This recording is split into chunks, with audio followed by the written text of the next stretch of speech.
আমাদের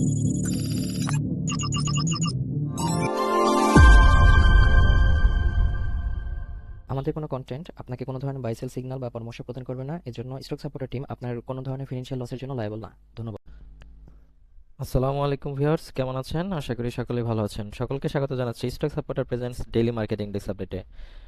আজ 16 জুন 2026। আজকে মার্কেট 35.18 পয়েন্ট কমে 5605.57 এসে ক্লোজ হয়েছে, যার ভলিউম হয়েছে 41.64 ক্রোড়, ভ্যালু 1196.11 ক্রোড় এবং ট্রেড হয়েছে 2,78,894টি। মার্কেট ট্রেন্ডে আজকে 109টি স্টক আপ ট্রেন্ডে আছে, নিউট্রাল আছে 47টি এবং ডাউন ট্রেন্ডে 240টি।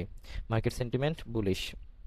টপ স্টকিনের আছে আইসিবি এমপ্লয়িজ প্রভিডেন্ট ফান্ড, তারপর আছে NFML, BD Thai, VFS thread dyeing limited, ETL. অন্যদিকে টপ স্টক ক্লোজার আছে Beximco, Midas finance, Sun Life insurance, Regentex, NRB PLC. Top sector by gain আছে টেক্সটাইল সেক্টরটির পাচ্ছে bank, general insurance, engineering, pharmaceuticals and chemicals. অন্যদিকে top sector by ভ্যালুতে আছে textile, bank, general insurance, engineering, pharmaceuticals and chemicals. আজকে ব্লকে সবচেয়ে বেশি ট্রানজেকশন হচ্ছে বিডি থাইয়ের এই স্টকটি। তো চলুন আমরা সুপার চার্টসে চলে যাই।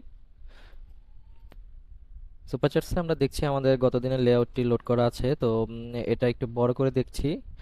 তো দেখছি এখানে যে আসলে আমাদের যে আরএসআইটা আছে, আরএসআইটা কিন্তু এখন উপরের দিকে আছে, 70-এর উপরের দিকে আছে। তো আসলে এটা বলা যায় যে একটা বুলিশ মোমেন্টামে কিন্তু সে আছে। এখানে আমরা যদি একটা জিনিস খেয়াল করি, এই জায়গাটাতে যেটা 7ই জুন, এই জায়গাটাতে আরএসআই ছিল আপনার 76 সামথিং। এখানে যদি দেখি যে এখানে আছে 76 সামথিং, এবং এই জায়গাটাতে 15 জুন সেখানে আছে হচ্ছে আপনার 80 সামথিং। তো এই জায়গাটা থেকে আমার কিন্তু একটা আপ ট্রেন্ড কিন্তু এখানে বুঝিয়েছে, এবং আমি যদি এই 7 তারিখেরটা বলি, 7 তারিখ থেকে এই জায়গাটাতে কিন্তু একটা আপ ট্রেন্ড আছে। তো সেখানে একটা কনভার্জেন্স হয়েছে। তো মার্কেট সেই হিসেবে আমি যদি এখন বলি যে আসলে আমাদের এখানে একটা সাপ্লাই জোন আছে, এই সাপ্লাই জোনটা যদি ভলিউম আকারে এটা পার করতে পারে তাহলে কিন্তু আরো উপরের দিকে মার্কেট 6,000-এর কাছাকাছি কিন্তু চলে যাবে। এবং হচ্ছে আজকের যে ভলিউম হয়েছে সেই পরিমাণে ক্যান্ডেলটি কিন্তু একটু ছোট আকারে আছে, এবং আজকের ডিএসই ইন্ডেক্স নিয়ে কিন্তু আশাবাদী হওয়াই যায়। তো ইন্ডেক্স নিয়ে আপডেট এই পর্যন্ত। তো চলুন আমরা আপনাদের রিকোয়েস্টেড স্টকটি সম্পর্কে জানি, সেটা হচ্ছে বিডি থাই ফুড।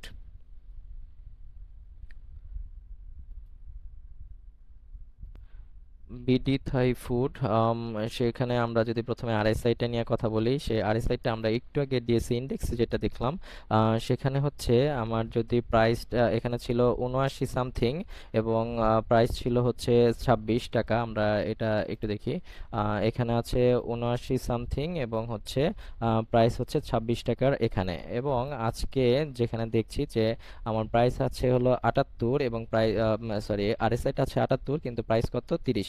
তো সামান্য একটু কিন্তু এখানে ডাইভারজেন্সটা হয়েছে। আমার প্রাইস নিচের দিকে যাচ্ছে আরএসআই, কিন্তু আমার উপরের দিকে যাচ্ছে হচ্ছে প্রাইসটা।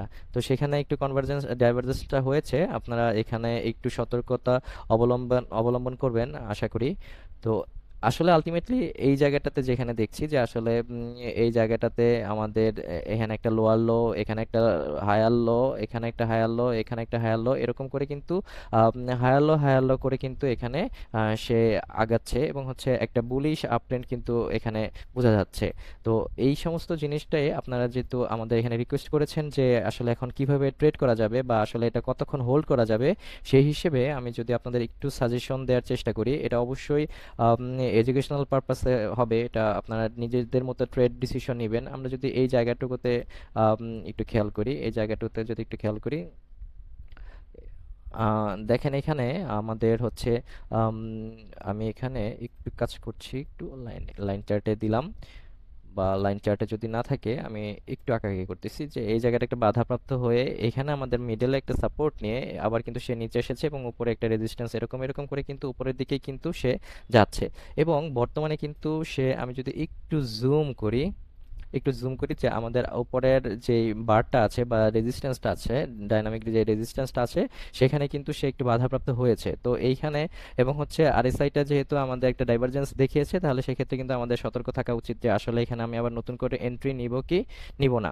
তো আর যদি এটাকে আমি যদি আলটিমেটলি আমাদের আসলে কত পর্যন্ত যেতে পারে বা টার্গেট কত হতে পারে যাদের হোল্ডিংয়ে আছে, সেটা যদি আমি এখন আপনাদের একটু বলি, যে এই জায়গাটাতে আমি একটা এক্সটেনশন যদি আঁকাই, যে এই জায়গাটাতে যেখানে হচ্ছে আপনার 50 থেকে এই পর্যন্ত 17, এটা এটা কততে, 18:30-এ যদি আমি ধরি, 18:30, যদি এই জায়গাটুকুতে যদি আমি একটু খেয়াল করি, যে আমাদের যে পজিশনটা আছে সেটা হচ্ছে 50-এর এই জায়গাটুকুতে, এটা আরেকটু, এটা আসলে একটু এক্সাক্ট করে আঁকাটা উচিত, তাহলে হচ্ছে একটা ভালো আউটপুট পাওয়া যাবে। তো দেখা যাচ্ছে আমাদের এই জায়গাটাতে সে এই যে আমাদের যে গোল্ডেন জোনটা আছে সেই জায়গাটায় এসে কিন্তু সে একবার রেজিস্ট্যান্স পেয়েছে, এবং পরবর্তীতে এখানে প্রায় কাছাকাছি এসে কিন্তু এই জায়গাটাতে সে একটা রিটেস্ট করার ট্রাই করে আবার কিন্তু সে উপরের দিকে উঠেছে। এবং আমি যদি এখন আলটিমেটলি যে টার্গেটটা আছে সেটা হচ্ছে, সামনে যে টার্গেটটা সেটা হচ্ছে হলো 34 টাকার আশেপাশে, 34.10-এর মতো। এই জায়গাটাতে কিন্তু সে এইভাবে করে কিন্তু উপরের দিকে সে যেতে পারে, এবং সেক্ষেত্রে কিন্তু আমাদের এই চ্যানেলটা কিন্তু সে ব্রেকআউট করতে পারে। যদি ব্রেকআউট করে তাহলে আমাদের পরবর্তী টার্গেট সে এখান থেকে রিটেস্ট করে করে কিন্তু উপরের দিকে সে যেতে পারে, সেখানে আমাদের আপনার টার্গেট হতে পারে 43 টাকা। তো আপাতত এই পর্যন্ত আপনারা টার্গেটে রাখতে পারেন। নতুন করে এন্ট্রি নেওয়ার ক্ষেত্রে অবশ্যই আপনারা আপনাদের নিজেদের মতো ট্রেড ডিসিশন নেবেন। সবাই ভালো থাকুন। আসসালামু আলাইকুম।